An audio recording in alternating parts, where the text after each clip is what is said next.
قال النبی صلی اللہ علیہ وسلم المسلم من سلم المسلمون من لسانه ویدہ۔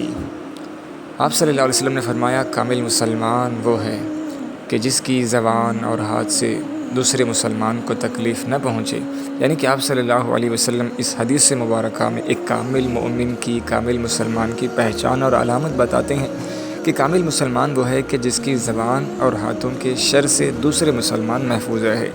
زبان اور ہاتھوں کے شر سے مراد یہ ہے کہ عام طور پر انسان اور مسلمان گناہیں زیادہ تر اپنی زبان اور ہاتھوں سے صدور ہوتا ہے۔ زبان سے شر سے مراد یہ ہے کہ زبان کے ذریعے سے ہی جھوٹ بولے جاتے ہیں، زبان کے ذریعے سے ہی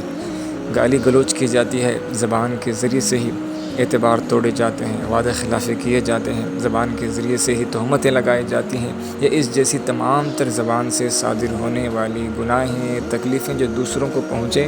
اس کے شر سے محفوظ رہیں۔ اور اسی طرح ہاتھوں کے شر سے مراد ہے کہ ہاتھوں کے ذریعے سے ظلم و زبر کیا جاتا ہے، تکالیف پہنچی جاتی ہیں، لوگوں کو مارا پیٹا جاتا ہے، یا اس جیسا لوگوں کا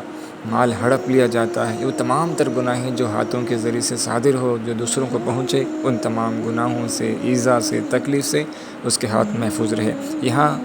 دو لفظ استعمال کیے گئے، زبان اور ہاتھ۔ یہاں یہ مراد نہیں کہ صرف یہ دونوں سے ہی گناہ اور تکلیف نہ پہنچے بلکہ دیگر اعضاء سے پہنچے، نہیں ہے، بلکہ بالکل وجوہ یہاں بتائی گئی ہیں۔ حقیقت یہ ہے کہ مسلمان کے ہر وجود سے، چاہے وہ آنکھ سے ہو، چاہے وہ اس کے زبان سے ہو، کہ چاہے اس کے ہاتھ سے ہو، کہ چاہے اس کے پیر سے ہو، ان تمام وجود سے دوسرے مسلمان کو کسی قسم کی تکلیف نہ پہنچے، کسی قسم کی رنج نہ پہنچے، کسی قسم کی یعنی کہ